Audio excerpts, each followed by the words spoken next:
चंद्रयान 3 की सफल लॉन्चिंग के बाद दुनिया की नजरें अब भारत की अंतरिक्ष यात्रा पर लग गई हैं। अमेरिका की national aeronautics and space administration यानी नासा ने शुक्रवार को इस सफल लॉन्चिंग के बाद से ही चंद्रयान 3 को ट्रैक करना शुरू कर दिया है। और केवल अमेरिका ही नहीं बल्कि ऑस्ट्रेलिया और स्पेन में बने सेंटर से भी चंद्रयान 3 पर नजर रखी जा रही है। इसके अलावा ब्रुनेई और इंडोनेशिया के स्पेस सेंटर की भी इस मिशन पर नजरें हैं। अब आप सोच रहे होंगे कि आखिर ये दूसरे देश हमारे मिशन पर अपनी नजरें क्यों लगाकर बैठे हैं। तो वरिष्ठ वैज्ञानिक एसके ढाका ने बताया है कि जिस तरह से भारत का स्पेस नेटवर्क बेंगलुरु में है, ठीक उसी तरह से कई विकसित देशों में भी ऐसे ही नेटवर्क सेंटर बने हुए हैं। इस तरह की लॉन्चिंग पर नजर रखने के लिए अमेरिका, ऑस्ट्रेलिया और स्पेन में सेंटर बने हैं। अमेरिका स्थित नासा से चंद्रयान 3 को ट्रैक किया जा रहा है। इस बाबत उन्होंने कहा कि ये कोई गलत नहीं है। हालांकि नासा सहित कई ऐसे संगठनों के साथ संधियां और समझौते हैं।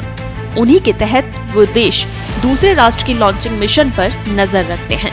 ये सब अंतर्राष्ट्रीय संधि का ही हिस्सा है। इस तरह की ट्रैकिंग से हमारा क्लेम भी वेरीफाई हो जाता है।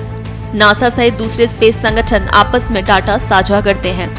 दुनिया में ब्रुनेई और इंडोनेशिया के पास भी इस तरह की तकनीक है और वो भी नजर रख सकते हैं।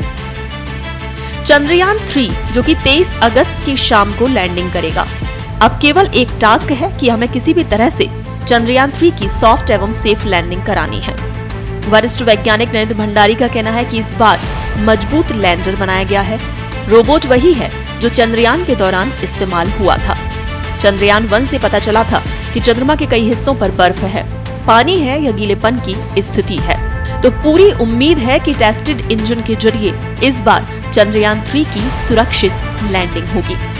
एसके ढाका के अनुसार चंद्रयान 3 की कामयाबी भविष्य के द्वार खोलेगी और इसकी सफलता के बाद भारत चंद्रमा पर अपना सर्विस स्टेशन बना सकेगा। लाइट के पोलराइजेशन को स्टडी किया जा सकेगा और स्टेशन का इस्तेमाल आगे की रिसर्च के लिए होगा। उस वक्त दुनिया में भारत की धमक होगी, दुनिया भारत की तरफ देखेगी। संभव है कि आप खर्च हुआ एक पैसा आगे चलकर हमारे देश को 1 अरब रुपए देगा। वहीं इसरो को आपको बता दें, इस सफल लॉन्च के बाद दुनिया भर से बधाई मिली है। नासा के प्रशासक बिल नेल्सन ने कहा कि वो चंद्रयान 3 की सुखद यात्रा की कामना करते हैं। बिल नेल्सन ने ट्वीट में कहा कि चंद्रयान 3 लॉन्च के लिए इसरो को बधाई। हम आपके चांद पर सुरक्षित यात्रा की कामना करते हैं। इस मिशन के वैज्ञानिक परिणामों को लेकर आशान्वित हैं। वहीं बिल नेल्सन के इस ट्वीट को नासा के ऑफिशियल हैंडल से रीट्वीट भी किया गया।